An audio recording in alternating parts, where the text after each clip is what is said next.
Assalamualaikum warahmatullahi wabarakatuh. Nama saya Azizatul Rafiqah, NIM T 2019-1149. Baik, di sini saya akan menjelaskan tentang muamalah atau hukum jual beli.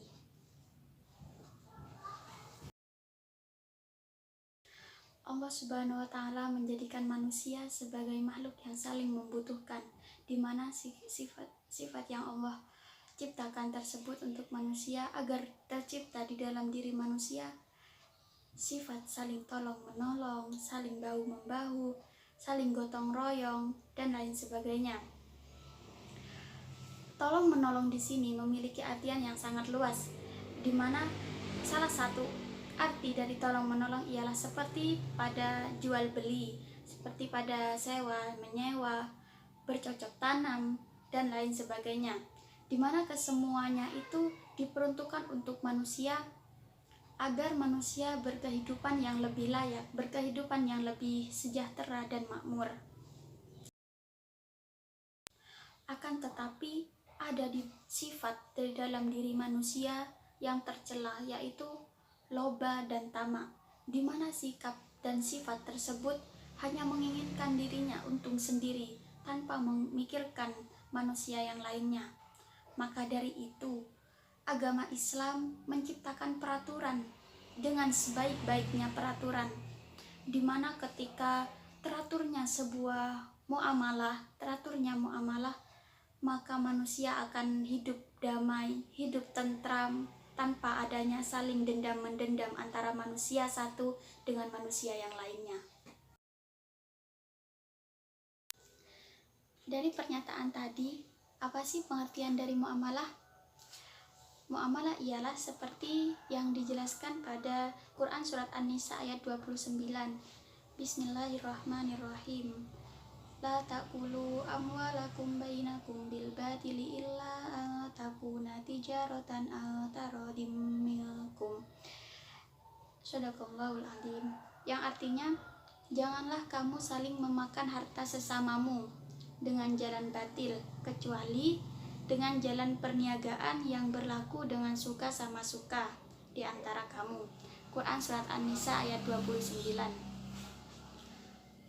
Aturan jual beli ini juga dijelaskan dalam surat Al-Baqarah ayat 275, yaitu Bismillahirrahmanirrahim. Wa ahallallahu al-bai'a wa harramar riba.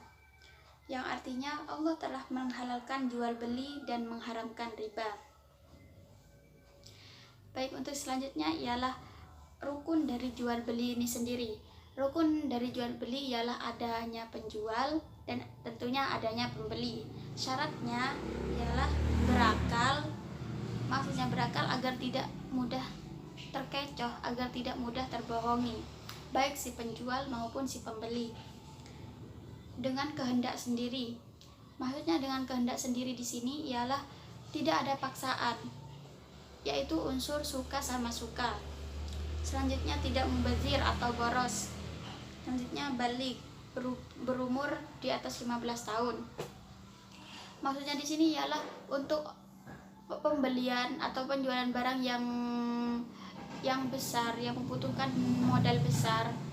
Tetapi anak kecil juga boleh berjual beli, membeli mainan, asalkan itu barang-barang yang masih nominalnya kecil.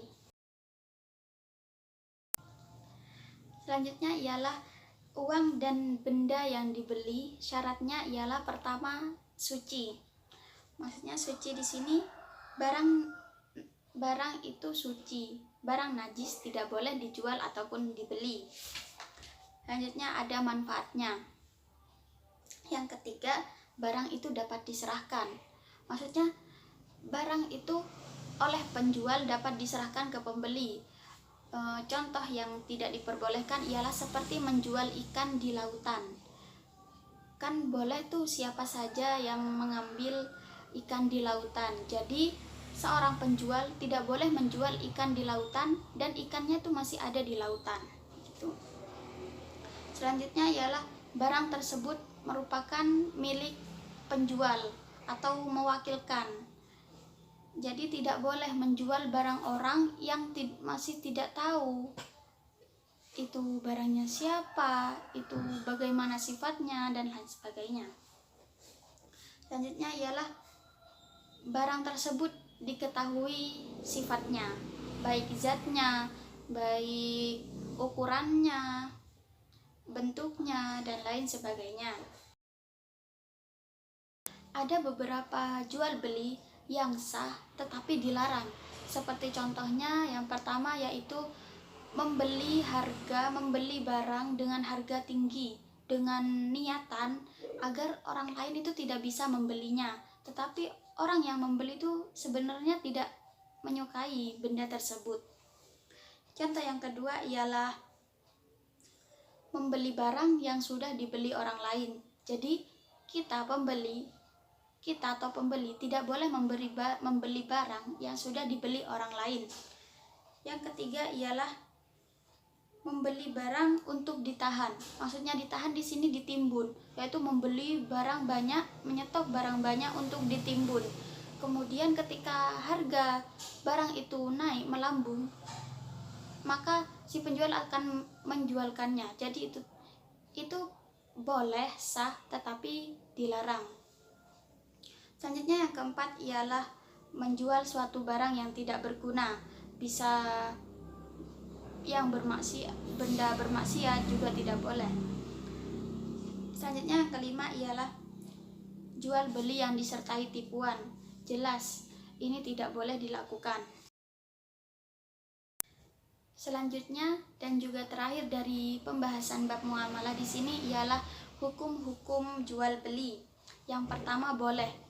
Hukum asal jual beli ialah boleh dan akan menjadi wajib ketika semisal wali menjual harta anak yatim dalam keadaan terpaksa. Jadi hukumnya itu menjadi wajib. Ketika tidak dijual maka anak yatim tersebut akan bla bla bla. Selanjutnya akan menjadi haram sebagaimana telah diterangkan pada rupa-rupa jual beli yang dilarang. Seperti tadi pembahasan yang tadi. Yang keempat menjadi sunnah, misalnya jual beli tersebut kepada famili, kepada saudara, kepada teman, kepada orang yang sangat membutuhkan barang si penjual dan penjual itu rela menjualkannya, maka jual beli tersebut dihukumi sunnah. Mungkin itu saja penjelasan bab muamalah dari saya. Kurang lebihnya mohon maaf. Wassalamualaikum warahmatullahi wabarakatuh.